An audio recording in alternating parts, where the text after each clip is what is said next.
Hey everyone, it's Matt here with the IGN Nintendo team, and I've got the video review for Okami.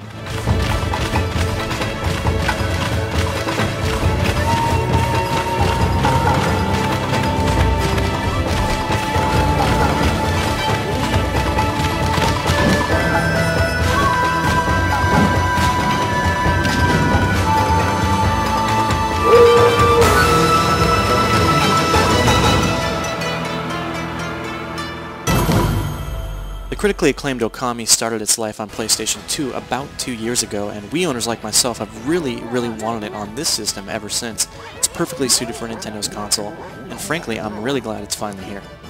If you really like Twilight Princess, or if you really like Zelda games in general, I think you're going to be really pleased with what Okami brings to the table.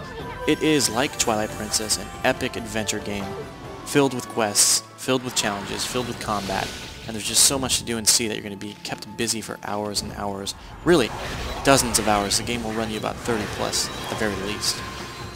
You star as Amaterasu, a goddess/wolf charged with the task of restoring peace and prosperity to the ancient Japanese landscapes. As you can see in the videos here, Okami features this very stylized, very beautiful presentation, inspired by Japanese woodcutting, watercoloring, and of course a mix of cel shading thrown in for good measure. I think the effect is just phenomenal. I really do love the art direction in this game. I just find it to be so brave and so different, and it just works on so many levels. No matter what you're doing, where you are, you can potentially pause the screen and everything will look so good that you'd basically have a painting. Okami was already a stunning game on PlayStation 2, and it looks even better on Wii thanks to the fact that you now get a 480p mode, so the game runs in progressive scan, and in addition to that you get a 16:9 widescreen mode. And like I said, it just makes a game that already looked very good even better. Not everything has seen improvement though. You had this paper filter in the PS2 version which really brought the look together of the game. That is less pronounced in the Wii version, and I think that's disappointing. The bigger disappointment though is that developer Ready at Dawn hasn't really mucked around with the frame rate, and so you had that sluggish fluidity in the PS2 version. The same is true with the Wii version. When you hit those wide open environments with lots of, say, trees and people, you're going to see some slowdown, and I'm not talking 60 to 30, I'm talking 30 and below. Most of the time, though, the game does run pretty smoothly, and even when it does hiccup here and there, I think you're going to be okay with it, just because there's so much going on, there's so much to do in this overworld. I think most people would agree with me that Okami feels very much like Zelda. I keep making that point, but it's true, and in fact, the director of Okami has even stated publicly that he's been very much influenced by Nintendo's franchise over the years. To that end, you have this massive overworld, which is so huge it stretches as far as the eye can see in every direction. You have this main character who starts out with some abilities, but has to build them as she goes and gets stronger and stronger, at which point she can access new areas, gain more items, and advance the storyline. It's very much like Zelda. But Okami actually succeeds on some levels where Twilight Princess doesn't. Specifically, I find the story to be far more compelling, the character is much more interesting, and also Okami is a game with a sense of humor, and I think you're going to laugh a lot as you play through it. On top of that, I think some of the level designs and the connection between the overworld flows a little nicer in Okami. For example, in Twilight Princess you have the overworld, and then you have villages, and then you have dungeons. And in Okami, that distinction isn't so black and white. As you explore the countryside, you may encounter something that feels like a dungeon, but it's not really announced to you. You're not really sure until you're halfway through, say, and you know that you're completing those dungeon-esque-like challenges. It's just a little more seamless. The world itself is ginormous and extremely varied, so you will have beaches, you will have forests, you will have caves, everything in between, including those dungeon-esque environments. And everything is just so beautiful that you will stop and you will probably gape at it.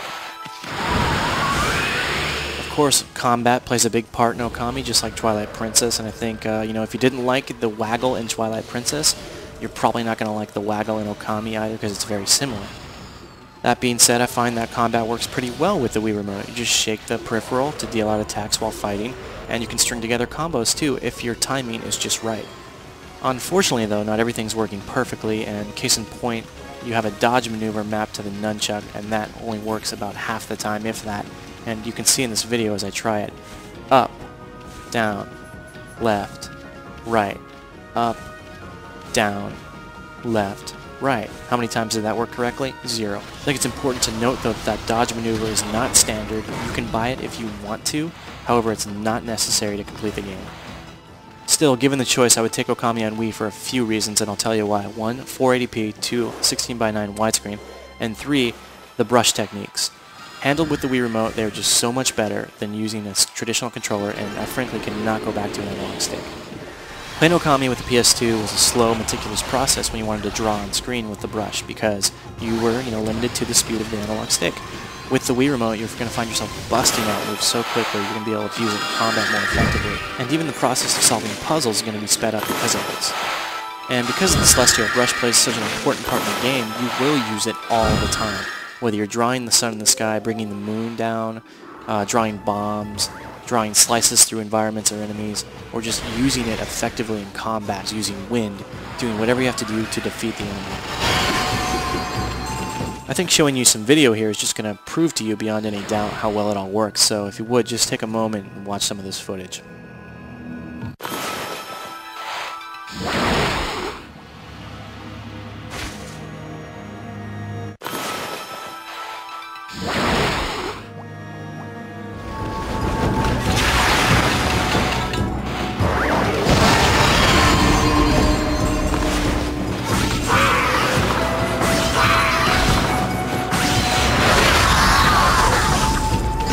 Bear in mind, you're not just going to be using these brushes to solve basic puzzles and fight basic enemies. You are going to square off against huge, epic bosses too. And, just keep looking at this footage for a few examples.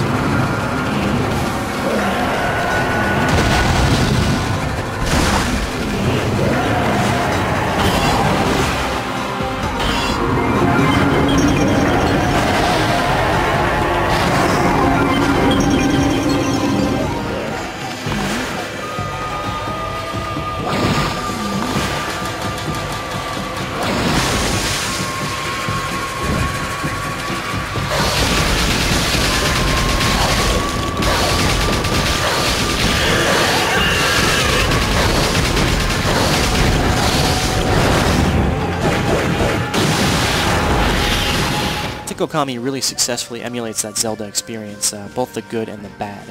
Speaking of the bad though, there is the frame rate issue here and there where it's jumpy, and I mentioned that before, but you've also got load times. So if you're going from the hub world to some of the other areas, you'll get up to a 10-second load, which really breaks the momentum.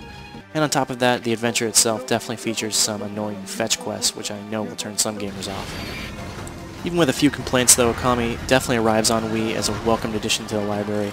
That's a fantastic game all through, and I think anybody who likes Zelda, anybody who likes those adventures, would be doing themselves a great disservice to ignore it now.